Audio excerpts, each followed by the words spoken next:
Oke guys, dimanapun Anda berada, rekanku PT KMI. Nah, baru-baru ini ada berita viral yang mana Kepala BP2MI, Bapak Beni Rahmadani, berita di Detik News pada tanggal 7 September 2020, sidak ke Sota, BP2MI gagalkan 200 calon TNI ilegal ke Dubai. Jakarta, Badan Perlindungan Pekerja Migran Indonesia BP2MI melakukan inspeksi mendadak sidak kepada Soekarno-Hatta karena mendapat laporan adanya pemberangkatan calon pekerja migran Indonesia secara ilegal. Ratusan calon TNI akan diberangkatkan ke Dubai, Uni Emirat Arab. Kita mendapatkan laporan awalnya bahwa malam ini ada ratusan calon pekerja migran Indonesia yang diberangkatkan secara ilegal masuk melalui Terminal 3 Bandara Soekarno-Hatta. Kemudian mereka diberangkatkan jam 00.55 WIB dengan menggunakan pesawat Emirat mereka ke Dubai, kata Kepala BP2MI Ramdhanani. Video wawancara di Bandara Seta diterima Detikcom Minggu tanggal 6/9/2020. Nah, yang pertanyaan kita adalah, jika ini benar PMI ilegal, kenapa 200 PMI itu bisa terbang ataupun berangkat ke Dubai, yang mana ada beredar video juga setelah berada di Bandara Dubai itu di KJRI juga hadir, apakah untuk melihat kondisi keadaan warga negara Indonesia yang diduga berangkat secara ilegal. Nah, tentu kalau kita melihat bahwa apa yang disampaikan oleh Kepala BP2MI bahwa ini adalah tenaga kerja ilegal, artinya tentu harus dilakukan pencegahan sejak dini. Nah, karena apa? Jadi jika memang itu diduga tenaga kerja PMI secara ilegal, kenapa? Pertanyaan kita, kenapa mereka harus berangkat ke Dubai? Kenapa tidak dilakukan pencegahan atau penghentian untuk mereka bisa terbang ke Dubai? Nah, ini juga apakah tidak masuk di ranah tindak pidana perdagangan orang? Nah, ini tentu akan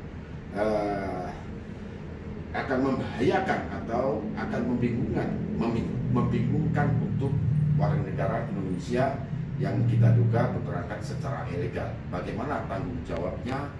Nah, ini perlu pemerintah, terutama juga BP2MI, Kementerian, Polri, nah tentu bisa mengusut apakah ini benar sesungguhnya yang diduga 200 warga negara Indonesia berangkat secara ilegal.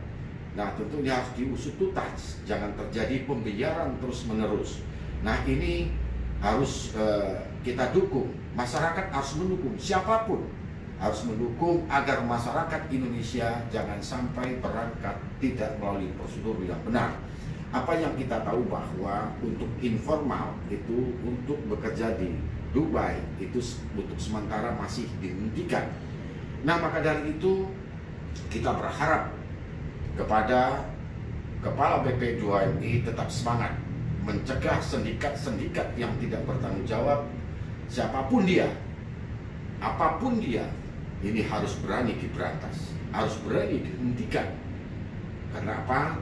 Tentu ini rasa tanggung jawab pemerintah di situ harus hadir untuk menghentikan ini. Siapapun yang terlibat, baik oknum imigrasi sekalipun, baik oknum TNI sekalipun, Polri, ya kan, pihak kementerian ataupun BP2MI, ini harus dihentikan cara-cara yang demikian yang merugikan anak bangsa dan negara. Jadi ini harusnya Presiden harus menghentikan ini. Jika ada, kita tidak mau melihat Kepala BP2MI bekerja dengan sendiri tanpa dukungan dari aparat yang lain.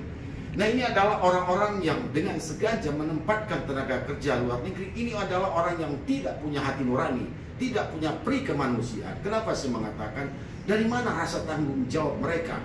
Karena mereka memberangkatkan warga negara Indonesia yang tidak melalui prosedur, ini hanya memikirkan perut.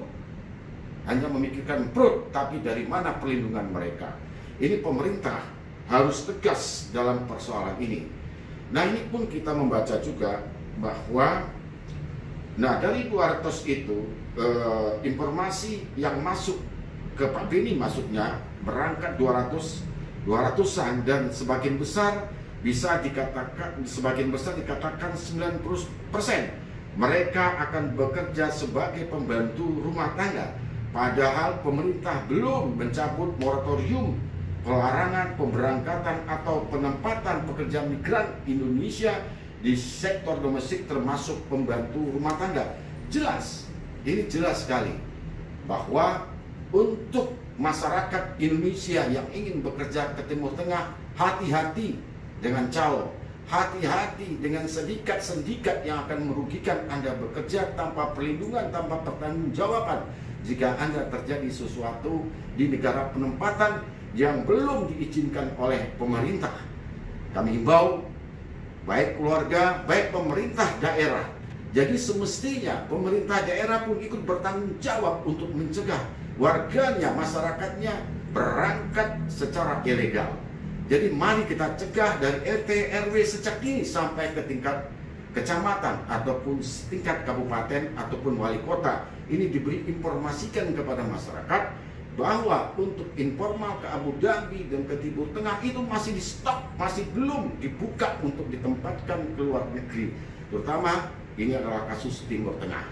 Nah, kami mengharapkan begitu juga terhadap P3NI yang memberangkatkan PNI-nya secara non-prosedural, itu pun sikat sama sekali. Jangan dikasih hati, karena sudah saatnya P3NI, siapapun yang memberangkatkan warga negara Indonesia secara non-prosedural harus dihentikan semua. Karena apa? Itu adalah sangat berisiko terhadap PNI ataupun warga negara Indonesia bekerja ke luar negeri tanpa ada tanggung jawab dan tanpa perlindungan sama sekali. Maka itu saya berharap Pak Beni tetap semangat, dan begitu juga Pak Beni bisa bekerja sama dengan Oknum Polri, Oknum TNI, Kemenlu, harus bisa bersatu, harus bisa membasmi tekong-tekong ataupun sindikat-sindikat yang memberangkatkan tenaga kerja Indonesia secara non-prosedural. Ini bisa, jika terbukti, bisa diancam pidana maksimal 15 tahun. Ini harus dipahami untuk masyarakat Indonesia. Hati-hati yang ingin bekerja di mana negara-negara yang belum dibuka oleh pemerintah Indonesia. Mungkin itu yang bisa saya sampaikan. Saya Heri Darman, sangat prihatin sampai hari ini belum terselesaikan bagaimana negara hadir untuk mencegah warga negara Indonesia bekerja secara non-prosedural.